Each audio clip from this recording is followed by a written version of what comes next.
Hello, and welcome to a special edition of the Success Lab podcast with Tim and Christoph. Hi, Tim. Hello, Christoph. And for everyone who is new to this podcast, we make topics like motivation, personal development, health, and life satisfaction more graspable and break down knowledge from different sources and personal experience in a practical way. We want to inspire you guys on this journey so we can strive together for improvement as a community and become the best versions of ourselves. Hello, Tim. Can you please show us again the cool thing that you brought for us? For everyone who is watching on video. So this is my fan. I got it from Jeju in South Korea. Where is that? Jeju is an island. It's basically the one big island in South Korea. It's south of South Korea. And I'll always call it the Hawaii of South Korea. So it's very nice to visit. Why is it Hawaii? I mean, it's because it's a summer destination. So a lot of Koreans that don't want to go so far and want to have summer vacation, they can just fly there. My flight was actually very cheap. I was like $20 one way or 20 euros one way. So very, very cheap. And then you can just enjoy beach, or you can even go hiking. There's a lot of stuff to do, but in summer it's super hot and super humid in South Korea. So usually it's like a beach setting. That's really nice. For everyone, for the context, or maybe also from me, I have also a It's a hat from Vietnam, which represents the traveling into Vietnam. But maybe let's jump back to you. What is the current status? You are not in your home country, Austria, but where are you now? I'm in South Korea, as some might have guessed now. But my stay in South Korea is actually gonna be over soon. So I will conclude my semester abroad here in 2 weeks, or even less than 2 weeks, and then I will go straight to Southeast Asia. So my traveling will be Singapore, Malaysia, and Thailand in this order. And that's also why I kind of wanted to push this topic now, is to get a few insights from you, because I know you travel a lot. Actually, already this year, you have spent a good amount of this year traveling. So where have you been all over the world this year? You can say majority. Yesterday, I was filling out a really cool book which says my year in 100 lists, which is just a book that you can fill out. And there are many, many different questions to make a recap of the year. And it's so cool. The majority of this year, I wasn't at home, but I was traveling, which is quite nice and very different to what I normally do. So I know people who are traveling on a regular basis because they have so much money, they have so much free time, and that's why it's completely normal for them to travel a lot. But the last years, especially because of the COVID pandemic and stuff like this, and because I wanted to study and didn't want to do anything else, I wasn't traveling a lot. And this was the biggest adventure and travel I had till now. I was in Thailand, so my traveling started in February 2023, and I stayed 2 months in Thailand. Then afterwards, I went for a spontaneous 1-month trip to Vietnam, where I got this beautiful hat. I got it for free from an old lady. It's really nice. And afterwards, I have seen and thought of, I want to go surfing, and surfing in Vietnam wasn't quite good. So I had to go for one spontaneous 1-month trip to Indonesia. And then afterwards, my mother was very spontaneous and said she's going to Thailand and if we want to meet. And that's why I spent 3 more weeks in Thailand again, because my mother is from Thailand. I think that's also necessary to know. I will take my hat off. I hope that's okay. Yeah, that's interesting. So how do you feel traveling to Thailand? Because Thailand is actually, it is basically half home for you, is it? Yes. How do you consider And it?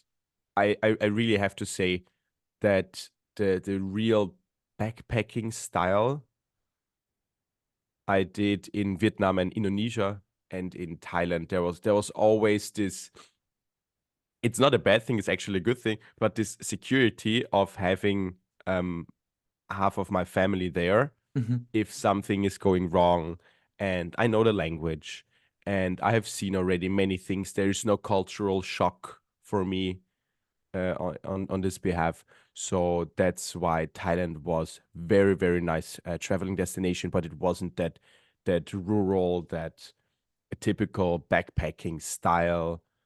But of course, I did it too. I went with a backpack, and also the basis of the base of my traveling was always in Bangkok at my grandmother's. Yeah, of So course. most of the time I was traveling with a big backpack, but also came from Vienna to Bangkok with a big suitcase, and this one always stayed in Bangkok at my grandma's place.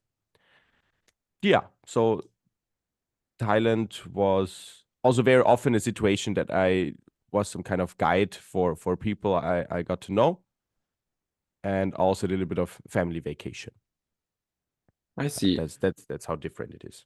Okay. Going back to when you said you did spontaneous trips, I like this word in that sense. How spontaneous was it actually?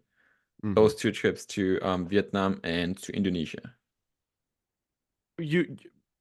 This is really not my style. I'm a overthinker. I love to plan. I love to execute the plan that I planned.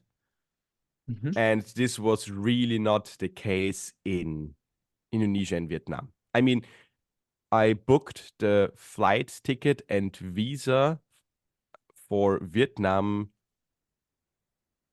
under a week before in Thailand. So I was in Thailand, and a friend of mine said, "Yeah, this is a nice idea." She has heard of somebody who is buying a motorcycle and traveling through Vietnam. That could be interesting for me. And I was like, "Huh, that's really interesting for me." And then I was doing a ton of research, spending way too much time in cafes there, and then yeah, it just happened. The flight ticket wasn't that expensive. The visa was apparently also okay, but it was expensive in Vietnam, for example. I had to pay 150 euros for that, which is not quite nice for a traveling budget. Yeah, so Vietnam was very spontaneous, and I was traveling with my motorbike from north to the middle, and then back to the north again. And yeah, so it was a motorbike And trip. you sold it afterwards? Say it again, I'm sorry. You sold the motorbike afterwards? I didn't buy it. It was just the first idea of buying it. Or you rented it? Travel stories and blogs say that it is only profitable when you buy it for more than 2 months. I see. Okay. And Yeah. and that was a bit long. Yeah. So you rented it in the end? Yes, I rented it in the end, and it was really fine because I also had like a full insurance and stuff. So it's completely fine, and the police there is very. I'm sorry if Vietnamese people are listening to this, but the Vietnamese police is very corruptive, and yeah, so it's really nice to have some security and a phone number you can ring 24/7 if That's police is doing weird stuff. In Austria, we see Faxen. Okay, I see. Okay, to this point actually, because I am going to Malaysia and then Thailand, and I was thinking of maybe doing that. What do you think? Is it a thing I could consider doing to rent a bicycle, like a motorbike?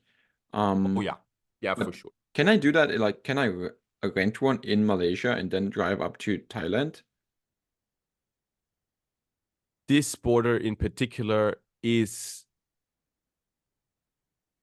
a little bit more difficult, more complicated, but I think it also should be fine because we're tourists and everybody loves tourists. That's a good thing. Southeast Asian people appreciate tourists because they bring the money in. Yeah. And that's why yeah, you don't sometimes you also don't get robbed because they don't want to worsen the image of their country to tourists, European and American tourists especially, and that's why they're quite nice to you. That's a really advantage of being us, and it's really possible. Okay. But you said that you want to rent the motorbike from Malaysia and then drive it to Thailand. Do you want to bring it back No. to Malaysia? No. I think there's the problem. Okay. So Because I have no idea about the countries and the situation. I mean, it could be like a thing that you can rent it and then they have like corporations that work across the border, but probably not. Yeah, unfortunately, I also don't think so. That there is a big company that has shops in Malaysia and Thailand. Yeah. So which country would be more feasible and better to rent a motorbike and bike around? Just Which one? staying in one country. Yes, if I do that. Yeah. Which every of country. Them? Oh, any of them? Okay, any of them, yes. The only challenge is really to bring it over the border, and you have to normally bring the bike to the place where you rented it. I see. Oh, the same. I see. Yeah. Okay, so maybe Bangkok to Bangkok then. Yes, there are special places. The shop where I rented my motorbike in Vietnam had the specialty that you could go from the north, from Hanoi to Ho Chi Minh, to the south. But it was also crazy expensive. You have to pay an extra fee. It's really a luxury. And I have to say that we also did some research in America, because I wanted to do a road trip in America. I also stayed 1 month in America. And there, it's also really difficult to go from a USA to Canada over the border with a rented car. They're all a bit complicated. It's not like the EU. It's funny. I was just thinking about that, how we as EU citizens, we don't even, sometimes I just forget that there are normal borders still. And I'm like, oh, I can just go to Switzerland, or I can just go to Italy, no problem, right? But it's not the same if you are here in Asia or in Southeast Asia. So that's different, yeah. Yeah, that's really different. And sometimes also the borders, you don't even recognize them. Oh, okay.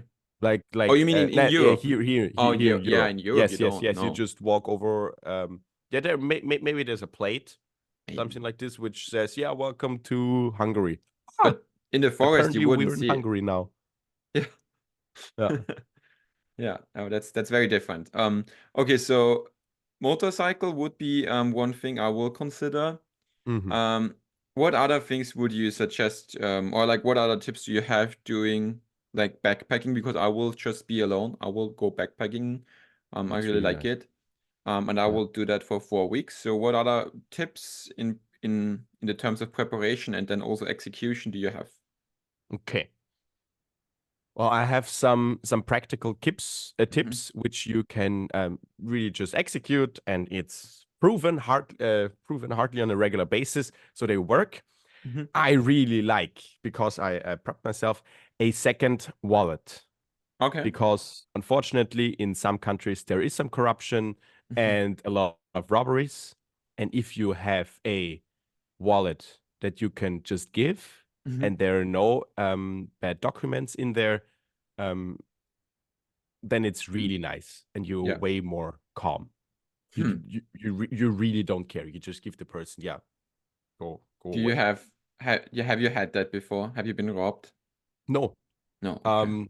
One police officer tried to rob me, but that's the thing. That's corruption. They just want to stop you and want to get some money, and they don't stop.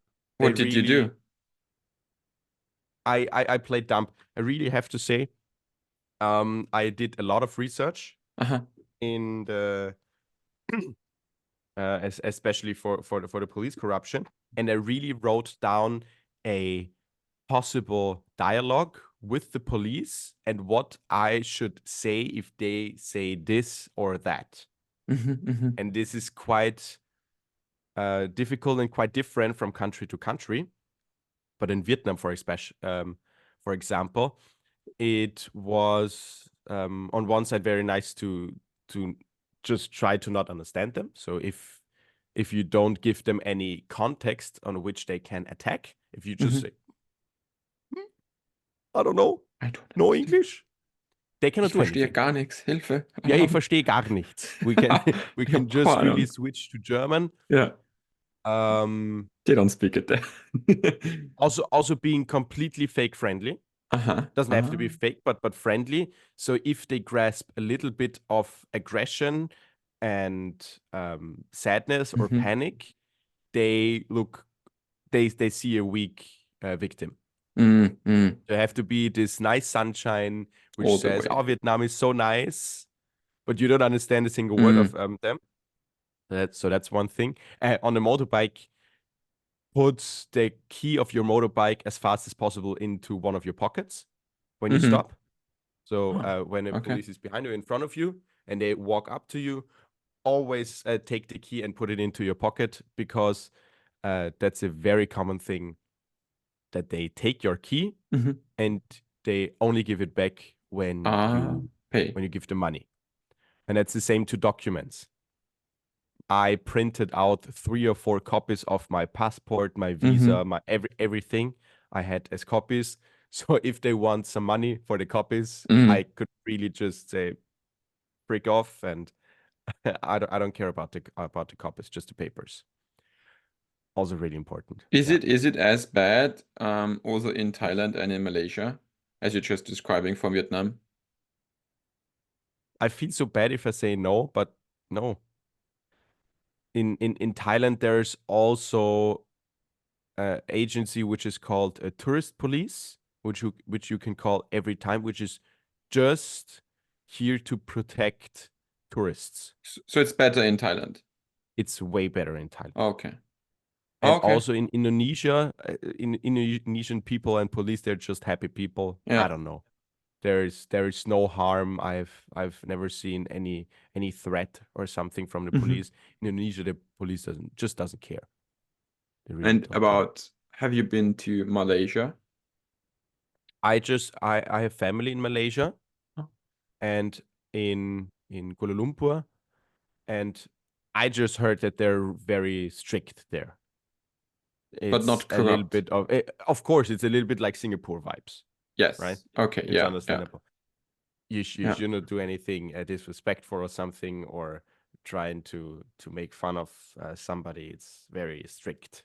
They don't understand any fun. Yeah. Okay. Malaysia.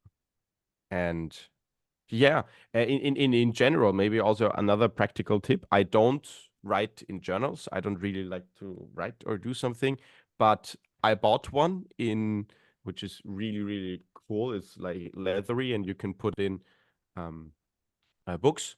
I wrote every single day for those 6 months in Asia. I have no idea how I did this, but I wrote 2 full books. And yeah, I've no idea where I got this motivation, this discipline, but I did it. And it's one of the best things I've ever done, because I really collected so many memories, and which would have been gotten lost, right? I think in one of the last episodes, we were talking about a human being is not capable of remembering the good things as good as the bad thing. Yeah. So that's why we have so many dopamine kicks and a lot of adventures and beautiful moments. We quite easily forget them because they're not in a fight or flight mode dinosaur's brain. Yeah, so that's why it's really nice to collect those things, doing a lot of photos. You don't need a big camera. I left my camera at home, and it's really nice to have a good journal. And to put this journal maybe into a smaller backpack, which you don't have to check in at the airplane, which is also quite nice. Quite a luxury. So I never checked in my baggage, but always had it on the plane with me. Cannot get lost. You don't have to wait. You don't have to pay. It's really nice. Yeah, I like that too. So usually when I backpack. Just have my stuff with me, and no one can bother me. Yeah. So that's great. And if it's too small at the end, because you say you bought so much stuff, Mhm. just take like small bags, Mhm. sackel, Uh, what is it called? Like bags, Stuff like plastic this. Or bags, also, yeah. I had on one flight, I had this one on my head, on my head, the hat on my head, one motorcycle helmet in the other hand, one little bag and a backpack, Mhm. and it all went through. You took your motorcycle helmet with you? Back to Thailand. From Thailand to Austria, they were a little more strict, and I was like, nah, I don't want to risk it. So now I have a motorbike helmet in Thailand. If you need one, Oh, in Thailand, I see. yes, We're in I, c- Thailand. I can arrange something. It's a very good and very secure helmet. Oh, Yeah, okay. that's Is it the close to other thing. Bangkok?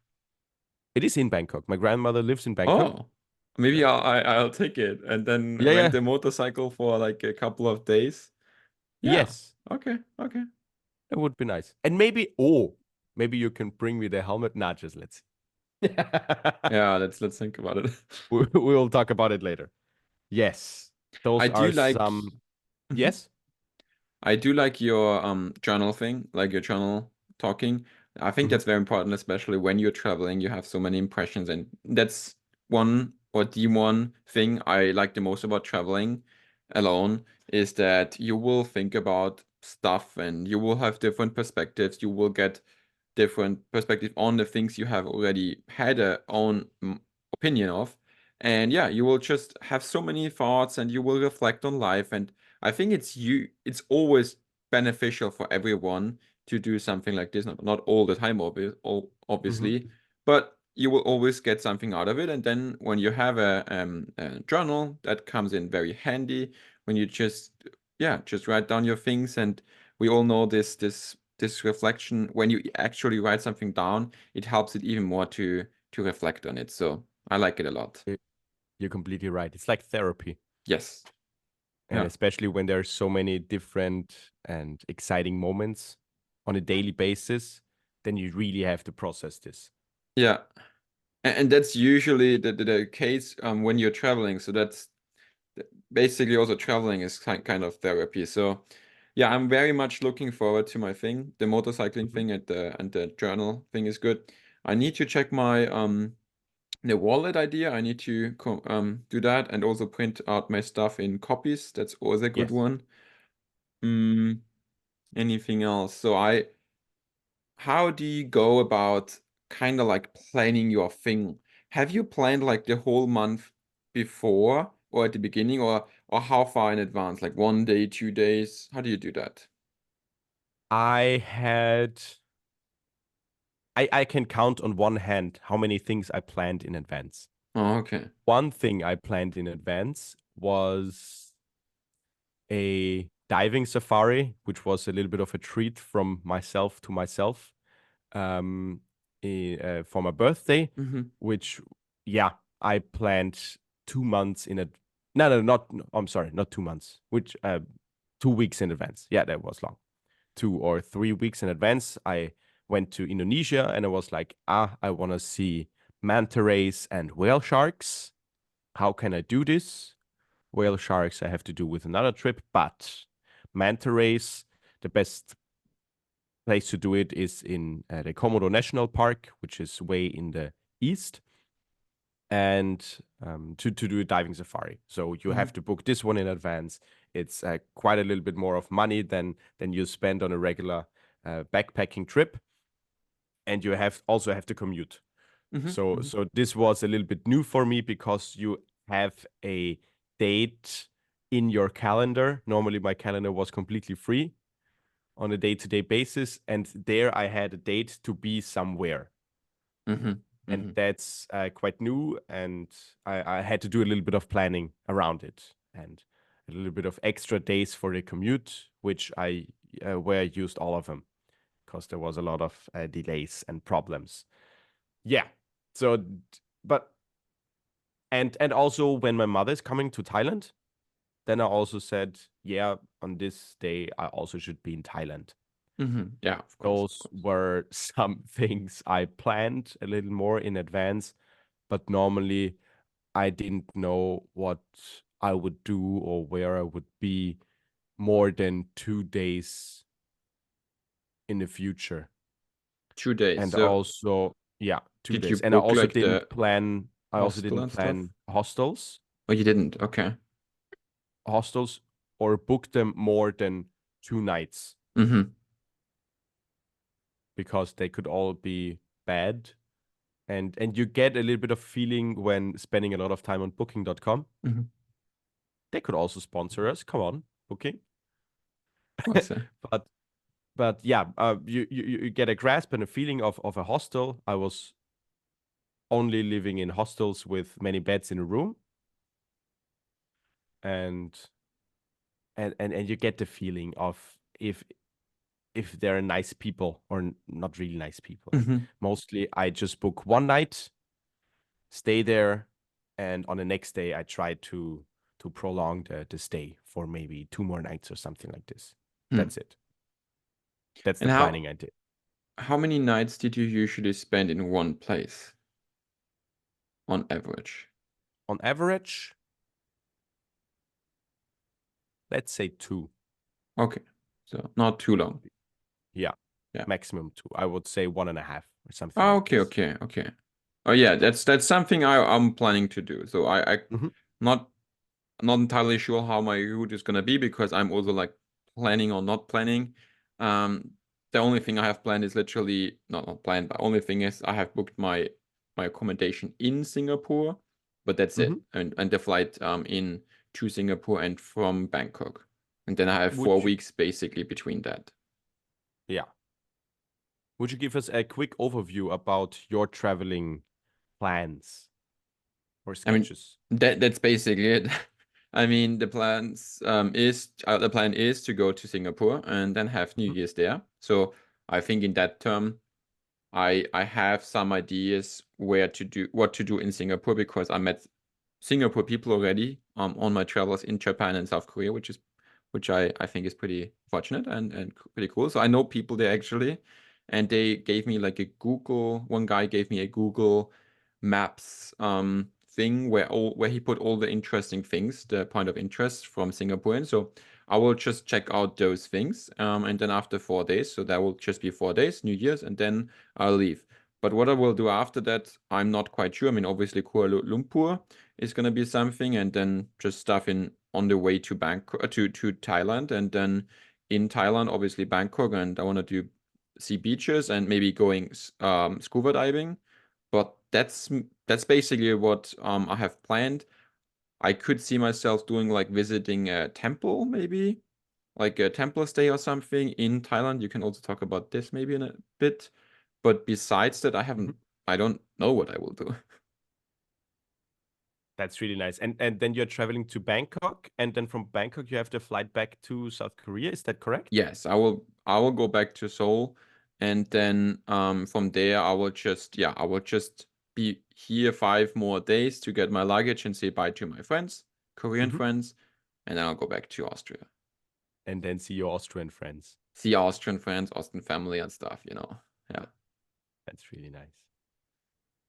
Yeah, exciting years for us, isn't it? Yeah, no, it's very exciting and yeah, it's pretty cool. I'm very much looking forward to the traveling, but also coming back to Austria actually. So one thing I've realized is when you're like traveling a lot or you are far away from home for a long time, at some point you will, I'm not even want to say homesick, but you will miss the stuff that you are like that you have like know from home. You know what I mean? Mhm. What about you? I I think I didn't miss home. Of course, I missed Hmm. my family. Yeah. That's one thing, but it would have been completely fine to meet my family somewhere else in the world Hmm. or my friends. But I really missed doing something for my life, for my career, Oh, I see. for my personal life. All this traveling wasn't permanent. It Uh-huh. it was collecting experiences, which is permanent. But the friends, they're those are very short friendships between just a talk of half an hour till maybe 1 week seeing each other, but then you have to say farewell, and then it's statistically farewell forever. And that's why you don't build something. You don't build a social life. You don't build a career. You don't build a life. You don't have a settling point or place where all the stress can fall off, especially when you're just booking hostels. Yeah, there that's is no true. alone time, really. Yeah. That's why I say like traveling or backpacking can also be very, I mean, can be exhausting. You actually disagreed last time I said that. I do think traveling, backpacking is kind of exhausting, and not on the one side physically, because you're literally like, you don't have a good bed every night, and then you sleep there and you maybe don't sleep too much, and then you have to stand along, or you have to walk a lot. And then also like mentally, because you're like in a different environment, not everything is like the way you know it. And there's going to be troubles and problems and no planning. And so I do think it is exhausting for me. Yes. It is. Did I really say it's not exhausting? I said it's exhausting, and you were very surprised. I thought you disagreed, but I'm not sure. But yeah, No. you didn't. Okay. Well, let's see. I can really agree to that. It is a very exhausting thing to do. Okay. Yeah. Yeah. I mean, on the other side, we also have to state, by the way, here, obviously, it is also very nice, and it also has like so nice moments, and sometimes I just feel like it's just crazy awesome being somewhere else and being able to do this and to do that. So my travels in South Korea were very nice, so I'm looking much forward to the other ones in Southeast Asia. Yeah. Well, the situation right now is a little bit different compared to when I was traveling, because you were more or less in the same country for a longer time. But I think we both had the same challenge when you entered this country for the first time, which is friends and social status. How did you deal with those challenges? Did you find friends easily? What were your expectations about that? What were your expectations about how easily you would find friends? Yeah. How did it go? Do you Yeah, have many that's friends? I think I'm considered as someone who has a lot of friends. So yeah. So in terms of my pre consideration, or like my pre expectations, I was planning on trying to make a lot of Korean friends and maybe international friends. I was planning on not doing too much stuff with German speaking people, Austrians or German people. Which I think makes sense, because I'm not going here to, experience that. But I just want to have different influences from different countries, but especially not, of course, Korean. So I tried to make a lot of Korean friends, and it was fine. Now thinking thinking about this semester, I think I made a lot of Korean friends compared to other internationals, because I really put emphasis on it.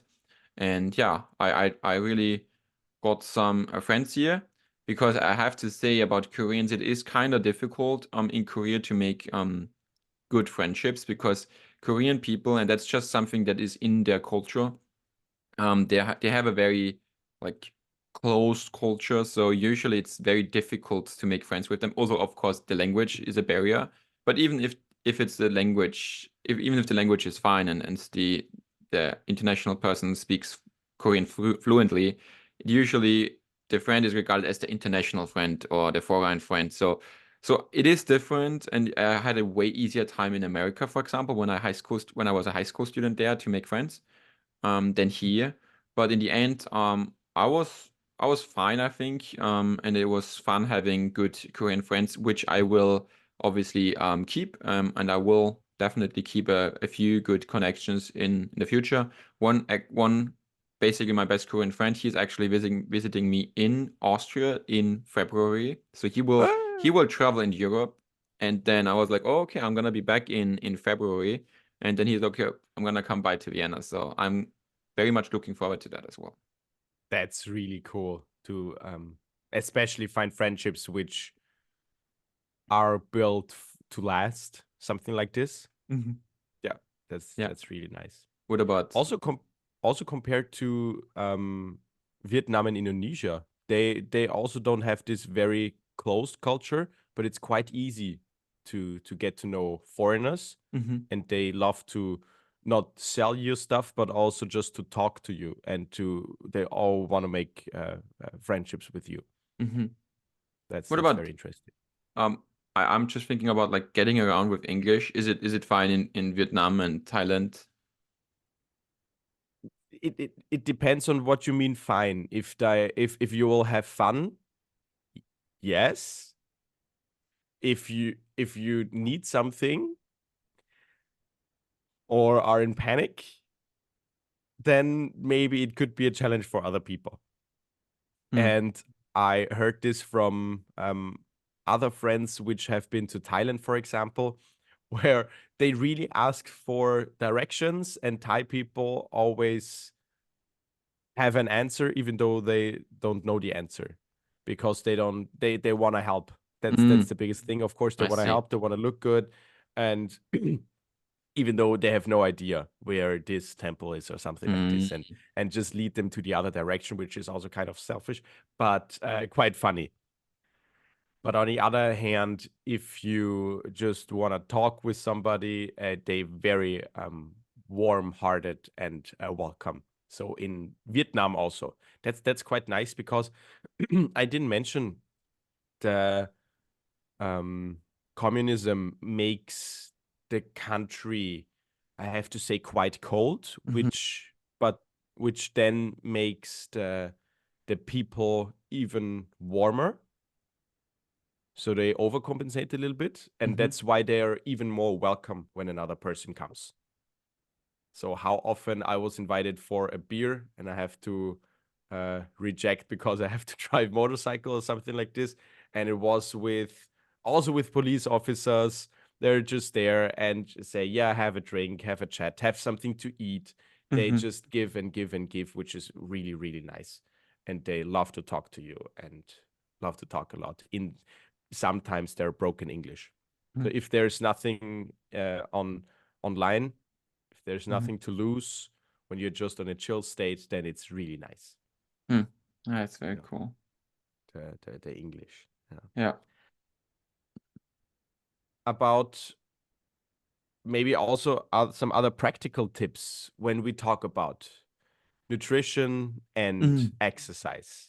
Last episode was a lot about nutrition, especially for athletes like us, pro athletes. Yes. How did you deal with Korean food? Oh yeah, that's tricky. I mean, I do like Korean food a lot, and it's very tasty. It's very good, and it's also spicy. But yeah, I liked it super much. So it was a great experience in terms of food, taste-wise. The thing is, in Korea, especially as a student, and if you don't have like a huge flat and your own place, it's gonna be way more difficult to cook yourself, because just the kitchen is not there. I mean, we have a small kitchen, but it's really small, and then also the ingredients. It's not as easy to, like in Europe, we have it very, very good. Like we go to a store and they're all over the place and they're very cheap and good, and we have everything we need. In Korea, it's not that easy because there's convenience stores and they're convenient, but they're not cheap in terms of like cooking. So you're not gonna go to a convenience store for cooking. And then when you go like to a small store, they're local ones, they're also not super cheap. And I haven't even been to like a big store here in my area. I just at some point traveling, I went into one, but like you really need to look for one. So the whole thing with the cooking is not as easy. And even if you then find a store, vegetables and meat, it's not gonna be super cheap. So that's why most people actually, they just always eat out or go to cafeteria. I still cooked because I wanted to go with it, and I made it worth, and I made it actually work, that it was good price value for me. But you really have to look into it. Like it's not as easy to just go to the store and buy, oh, what do I want? This. No, you really have to think about it. And then I cooked like chicken breast with rice and vegetables, or like stir-fried chicken. It was basically, those two things. Because of protein, right? Yes, Protein because source, of really important. protein. A protein. I need my protein. So a lot Yes. of people like when I say that. Shout out to Josh, or if he hears that. I need my protein. So now, besides this cooking, obviously, I went out to eat a lot. But the thing is, like, it is good, and it's also it's good priced. It's cheaper, I would say, generally, than in Austria. A little bit cheaper. But the difficult thing is, like, to also get your protein if you don't just always eat meat. And also, like, the transparency, there's like two things. Like, on the one side, you're not sure how much you get of what and how much and stuff. Like, I like it, and I know, like, most people don't care, or a lot of people don't care if they have the nutrition details, like how much carbs and how much protein and stuff. Like, I like if they have it. And here in Korea, I've seen it once. And in Austria, I see it like quite a bit here and there. In America, it's even on the most of the time, actually. Like actually, at all the fast food places and even in restaurants, they have like sometimes an extra side letter where they have like the nutritional details. So I liked it a lot. So that's very transparent here. And if you don't speak Korean, it's difficult to ask, and they don't even know. So that's one thing. And then the other thing, again, if you don't order just meat, you will maybe like the protein. Or that was at least for me the thing. You're laughing. What do you think about it? No, of course, the protein. It's your most favorite word. But yeah, yeah, nutrition, and it's quite interesting because you've stayed there for quite a while, but still have the challenge of nutrition. So that means you need even more time staying in one place to really have a full nutritious daily lifestyle, which I, for example, didn't have in Asia at all. So How was your experience in that sense? you see some tendencies in Thailand. There is always a lot of sugar in it, may it be palm sugar or something else. In Vietnam, there is a lot of fat. So every bit or piece of meat has a chunk of fat still on it. Yeah. And I really didn't like Vietnamese food. I'm very sorry. I like Vietnamese food way more than in Austria than in Vietnam. The Vietnamese food in Austria is really good. I can recommend it. Wow. But I'm sorry. I hope I don't get any hate emails from Vietnamese audience people. Maybe. Yes, I'm sorry. Yeah. You really have to put energy into your restaurant choosing if you want to eat good food. And in Thailand, you really have to put in energy to get bad food. Oh, okay. So it's Okay. That's good. That's good. Yeah. So And usually in Indonesia, I don't know. It's nice. It's okay. It's a lot of rice. It's the cheapest. It's so nice. But it's always nasi goreng, which is just fried rice with like vegetables. See, and that's the thing, like, it's okay. Fried rice with vegetables. Okay. Probably tastes well and has like carbs and has like fats. But what is missing? There is like no protein in there. Or like almost none. Well, I have to say that we could look deeper into the health of those people who are just eating a very low protein diet. Yeah. If they meet their nutrition goals or not. Yeah. I guess it's a bigger topic, so maybe let's not dig deeper here, but that's just my view, and maybe I'll change my view. I probably should look into this more deeply. I just wanna jump in here also about the food cooking and stuff. I just had to think about Vienna and how great Vienna is in that sense. I mean, not only Vienna, but generally I would say Europe. We have we have so many sources, we have so many good restaurants from different like parts of the world, and I usually think they're good. Like people say, oh, your first time in Japan or first time in Korea, now try this food. And even though I like the food here in Japan, when I go to a Japanese place or to a Chinese or to a Korean place in Austria, it's as good. And I don't feel like difference. Yeah. It's just as good in Austria. I mean, if you go to a right place, yes. That's cool. That's nice. I have to be honest and cannot say the same thing about Thai food. Mm. Yeah. I think, especially in Vienna, and I cannot say in the countryside of Austria, that there are authentic options of Thai food. And I have to say, I'm quite picky about this. But it's also quite interesting, and maybe to close this topic also, but it's quite interesting that the health of Asian people is quite high, Mm-hmm. even though we have analyzed that it's low in protein, for example. But I think that traditional food there is nutritionally better. Mm-hmm. And I jump topics now. I really like the lifestyle of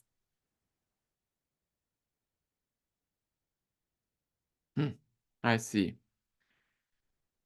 Hmm. going to eat, of not cooking. Affordable. I have to say also, as from a business perspective, it's more time efficient and it's a good way of connecting with people and networking, and it's some kind of event and some kind of celebration of life. Yeah, I really like it. And especially in Vietnam, I have seen that they really celebrated the food culture. So they eat always as a family on the street in some restaurant, Mm-hmm. on those very low chairs. They just squat on them, on those low tables, and a squat like in the middle of the street. You cannot walk anywhere, but it's so nice. They play music. It's some kind of bonding moment in Vietnam, especially whilst having many wars and very bad times in the past. Uh-huh. But it's bonding. It's really nice, and everybody's laughing. The kids are playing. It's really cool that you celebrate the food culture so much, Mm. which is also the case in Austria.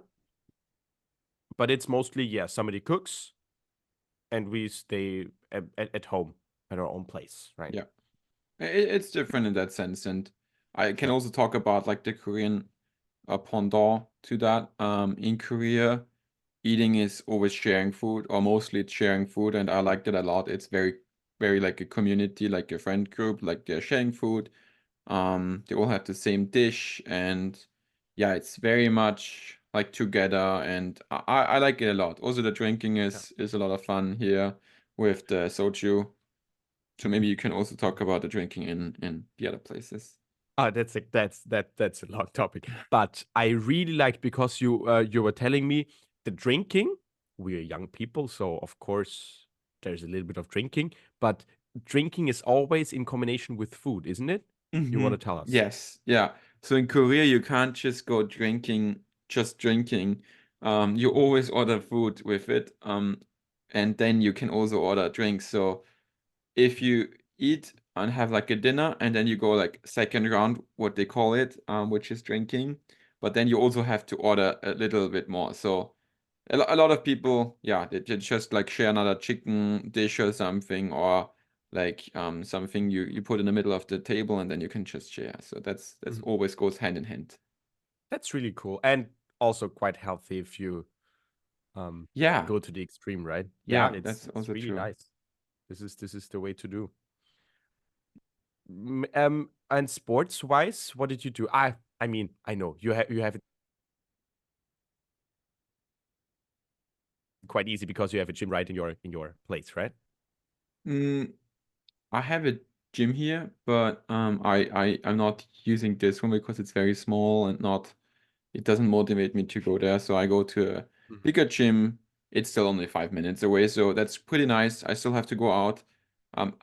I personally, I know other people think differently. I don't like gyms in the building, in my building where I live, because the barrier to go back is too small. That's Oh, literally my problem with it. So I'm there, and then I'm like, I don't want, like, if I'm like have a bad day, I want to go back. That happens in both places. But hmm if it is in my building, for example, in here, I would then say, oh, today is just not the day, and I'll go back and take a shower, and that was it. But if it's even 5 minutes outside and you have to undress and change and stuff, that's a difference. Yes, yes, completely different. That's really interesting. So if the gym is in a building, the threshold of going there is lower, but the threshold of going back home and Yeah. not finishing your workout is also lower. Mm-hmm, That's mm-hmm. really interesting. I didn't think about that. And Well, I for had to me, say, yeah. and for me, the likelihood of going there is not even lower, because I'm fine with, like, the moment I open my door, it doesn't matter if I just go to the other room in this building or if I go outside. Yes, I would have to put on my jacket and stuff, but I don't mind that. It is the decision to, okay, I'll go to the gym now, if it's Mhm. here or if it's over there. For me, it doesn't change. If it's like half an hour, okay, it would change, yes. But since it's literally like, I don't even need like to put like super thick jacket and stuff and get a scarf. I would need that if it's 20 minutes of walking, but it is super cold here, so we usually need that. But even with this 5 minutes, you can manage it. Okay, that's really cool because I really have to say that it was a challenge for me Mm-hmm. to if I always sleep in another city every night, then I really have not an option of going to a gym, especially because the infrastructure in some cities and villages isn't that good. You don't have this kind of stuff. I Mm. just had some trekking shoes which I forced to run in. So I had a bit of a running habit, but that's it. And being in Thailand, Mm. maybe in Thailand in the beginning, I also uh, finished my bachelor degree and worked on my bachelor thesis in Thailand, which Yeah. was that dream. I would do the same thing for my master, apparently. Um, yes, there I had some kind of gym habit, but it's really hard to keep up a good diet because it's also always different food, but also to keep up a healthy exercising lifestyle habit. Yeah, Yeah. those are That quite some challenges. that speaks like loud for me, because that's also something I'm really looking forward to in back in Austria and Vienna, to have a routine based workout. I mean, I have that here, but really like the whole thing with nutrition and knowing what to eat, and also cooking myself. I really am looking forward to cooking good amount, good stuff, quality food, different food, and yeah. So I'm looking forward to like having more control, I guess, of like what I eat and how I eat and when I eat. And also like the thing with the working out, having consistent thing. Sometimes when traveling, I miss that. So I will probably miss that also after like 4 weeks of traveling. I will do that. But yeah, when I come back to Austria, I will have that again. So let's see how I will do in my travel. So now my question to you is, you said you have your routine you had your routine when you were traveling. So what I think would be interesting for me right now would be like, if you can tell us a little bit of like your, like, how did your days play out in those travel periods? Because it was quite long. It was 2 months. It was like more and multiple months, but like 2 months in Vietnam and then Indonesia. So how did it work there when you literally traveled from one spot to the next spot without planning? How was like a typical day? Waking up, you Mm-hmm. have to make the decision: do you want to stay one more night or go somewhere else? Mm-hmm. Or for the booking part, uh, and mostly, I really have to say that almost 100% of the nights before, you meet people and figure out what you want to do the next day. Wow. Wow. It is quite it is really natural. It doesn't need any effort Mm-hmm. when you do like the rural backpacking stuff. Mm-hmm. Because I have also met some people who are really organized. One friend of mine, Charlotte, she had like a huge backpack, bigger than Mm-hmm. her, and she planned everything out. Mm-hmm. And sometimes I was like, "Yeah, what you doing tomorrow?" And she was like, "Yeah, I'm going to this museum and to go here, and I go there, and I go there." And I was like, "Cool, can I go just to this one with you?" And she's like, "Yeah, sure." Mm-hmm. And you always talk with the receptionist or the person who owns the hostel, and they can also give you like very inside information. A lot of time gets invested into searching for food. Mm-hmm. So Mm-hmm. so hi, where can I get some breakfast? Where can I get some dinner? Mm-hmm. And then the way there, you experience stuff, and it is quite a natural flow, which you have to be prepared for and ready to enter. Yeah. And maybe one routine thing is in the evening, right before bed, I write in my journal. That's one consistency. In the morning, I meditate, Mm-hmm. or I started meditating when I went to the monastery, and then Mm-hmm. after this monastery in Thailand, I really meditated consistently, Mm-hmm. Mm-hmm. and also, yeah, sport is spontaneous, I had to say, which is sometimes in the morning, sometimes in the evening, mostly running, some CrossFit exercise, and once or twice a month, I said, okay, I just take a day membership in the gym. Oh, okay. Interesting. Yeah, I think Yeah. sport or doing physical activity while traveling is kind of like usually, I think it's difficult for me because like I'm in this travel mode and I need to think where to do. And I try to obviously see a lot of different things and kind of like, yeah, maximize the different things I see. Even though I realize sometimes you don't have to maximize the amount, like don't the quality, but maximize not the quantity, but you want to maximize the quality, right? Because Yes. in the end, you want to have like meaningful impressions and life-changing moments, maybe, but not like many. Okay, I saw that. Okay, this is similar. So I've Yeah. learned that in my travels already. For me, I want to like have, yeah, really put emphasis on the quality of things. So yeah, that's quite interesting, your thing. I will see what I can adapt. Yeah. And there are some long-term projects which you have in your head. For example, in Vietnam, I was quite sure that I want to do the Ha Giang Loop, which is just one course with a motorbike in the north. This was something I was looking forward to.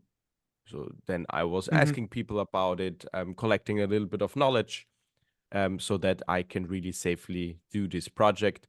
And also, yeah, the whale shark thing.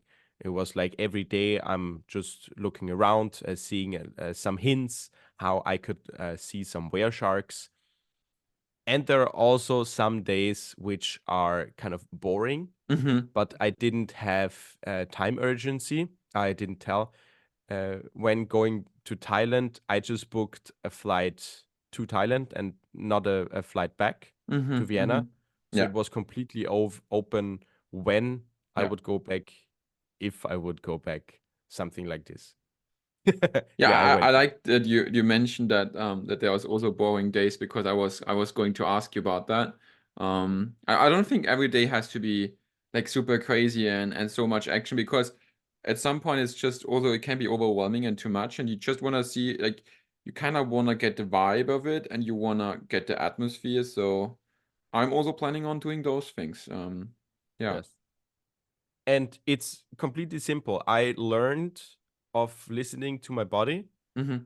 because every single time I neglected and ignored the Mm-hmm. voice Mm-hmm. in my head, which says, "Yes, you are tired. Stay in the bed. Stay maybe one more night because this hostel is nice." When I ignored this voice, I got sick. Okay, I see. Okay. So Yeah. that's why most of the time I said, okay, then I need just one I day get it. off. Everybody who I met, they can travel They can along. do whatever. They can go further. I just take this day off. I meet other people, Okay. and yeah, just get some food, treat myself. Yeah, That's completely. I liked it a lot. Like this mindset. In terms of like you are very open to doing stuff like being with other people that you just met. So basically going there without much plan. You have some things in the back head of like what do you want to do there maybe and there, but in the end you're going to one place and then you okay maybe I'll do stuff with you guys. And Yeah. then if you feel just a little bit of tiredness or exhaustness, or you just wanna don't overdo it. It's enough for now. You just take a break day, and just relax. Okay, what do you do on a break day? How do you relax in like Um, different country? I treat myself good. Okay. So that you don't. It's not a waste of time Mm-hmm. to cut yourself some Mm-hmm. slack. It's just as valuable to visit the Niagara Falls as chilling in the hostel, drinking a lot of tea, talking to some people, Mm-hmm. or just spend an hour on your phone Mm. or read a book. Yeah. Completely fine. None has a bigger value than the other. This is, I think, very, very important to say. It's fully okay. You treat yourself with good nutritious food, Mm-hmm. which most of the time is a little more expensive. You treat yourself with a lot of sleep. Mm-hmm. That's it. Yeah. You're completely fine. Maybe And you you go out do and what the heck you want. eat a good thing, good food, Yeah. drink something nice, coffee, sit at the local coffee shop, see the Yes. ocean, see the whatever is next to you. Yeah. Yeah. Okay, yeah. This That sounds good, yeah. yeah, Okay. to recreate your health again. That's quite That's nice. cool. Do you have anything else to say before we wrap up this episode? One last thing which is super important, which is insurance. Maybe a Insurance, mutual okay. friend of ours, Steven, is watching also this episode and is smiling into himself.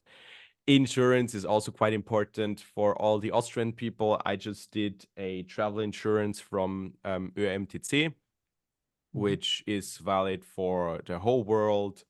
You don't have to think about it twice. You just go into any random private hospital, and if it's quite bad, they fly you back home, and it's a no-brainer. It's a thing on which you can rely on. It's one thing you don't have to put your mind on. It's more relaxing. Do you have insurance?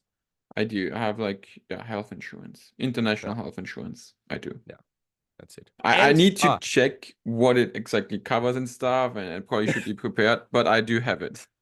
okay, that's nice. You need an international driver's license. Yeah, I don't have one. Maybe they can do something. Do some research. I will do research for those things.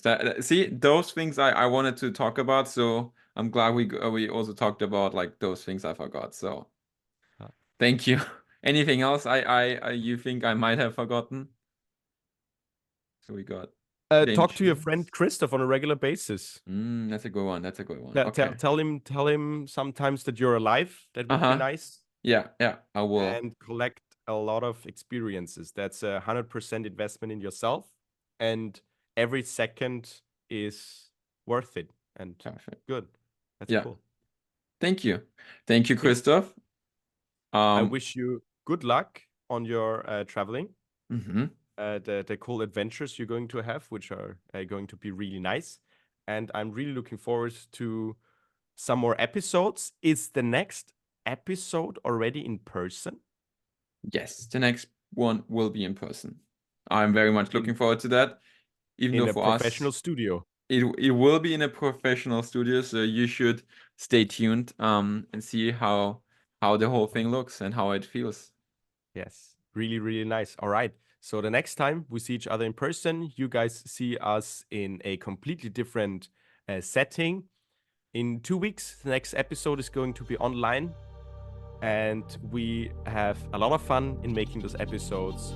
Please leave us feedback and a constructive feedback, and maybe also a subscribe and follow us on other social media channels. That would be really nice. And we are really looking forward to the next episodes, where the topic is already fixed, and we are really looking forward to this one as well. Tim, thanks for your time. Thank you, Christoph. It was much pleasure talking to you. Greets to South Korea, and see you in a bit. Bye bye. See you in a bit. Bye. See ya.